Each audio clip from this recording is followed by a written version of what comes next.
आधारवड. लेखक दिलीप कचगावकर. सकाळचे 5:30 वाजले होते. सूर्यनारायण अजून पूर्व क्षितिजावर अवतरला नव्हता, पण स्वयंपाकघरात आणि हॉलमध्ये मात्र दिवे लागले होते. हॉल आणि स्वयंपाकघर झाडून पुसून स्वच्छ झाले होते. बाल्कनीतील झाडांनाही मायेने पाणी घालून झाले होते. गॅसवर चहा ठेवला होता. गाजर हलवा तयार होत होता आणि बिर्याणी बनत होती. घरात मात्र सामसूम पसरली होती, कारण बाकीचे अजून निद्राधीन होते. नेहा, चहा झाला का? आतून पतिदेवांचा आवाज आला. हो, तयार आहे. तुम्ही ब्रश करून या, लगेच देते. ती कपात चहा ओतताना सहज हसली. घरातल्या प्रत्येकाची सकाळ तिच्यामुळे सुरू होत होती. मुलगा उठला.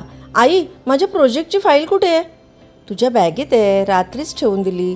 मुलगी म्हणाली, आई, आज कॉलेजमधून यायला उशीर होईल, डबा घेऊन जा.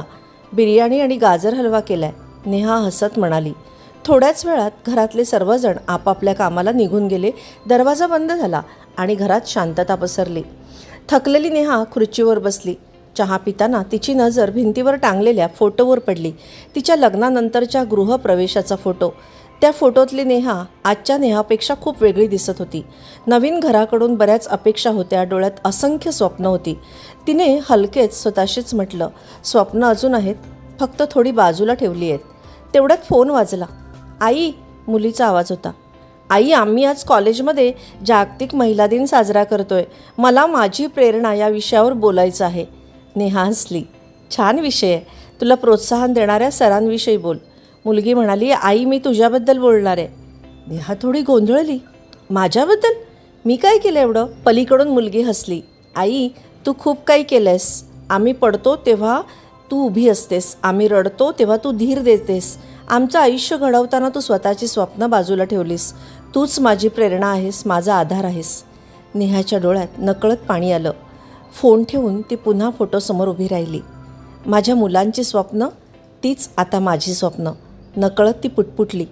घराला 4 भिंती असतात, पण त्या भिंतींना आधार देणारी एक स्त्री असते. तिचं नाव कधी मोठ्या अक्षरात लिहिलं जात नाही. तिच्यासाठी सन्मान सोहळे होत नाहीत, पण तिच्याशिवाय कोणाचंही आयुष्य पूर्ण होत नाही. नेहा आरशात स्वतःकडे पाहून हलकेच हसली. तारुण्य संपत आलं होतं. चेहऱ्यावर सुरकुत्या पडायला सुरुवात झाली होती. आज तिला पहिल्यांदाच जाणवलं, ती फक्त घर सांभाळणारी स्त्री नव्हती, ती घर जिवंत ठेवणारी शक्ती होती. या घराचा आधारवड होती. मुलांच्या भविष्यासाठी स्वतःचं अस्तित्व विसरून धडपडणारी माता होती. आई म्हणून कोणी मजला हाक देई, हृदयामधील वेदना नकळत लुप्त होई. काही स्त्रिया इतिहास घडवतात, पण बऱ्याच जणी इतिहास घडवत नाहीत. ते इतिहास घडवणारी माणसं घडवतात.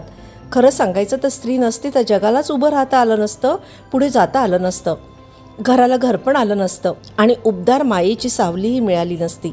आणि म्हणूनच जगात एक दिवस स्त्रीसाठी ठेवावा आणि आयुष्यभर तिचा सन्मान करावा. जागतिक महिला दिनाच्या हार्दिक शुभेच्छा. दिलीप कचगावकर.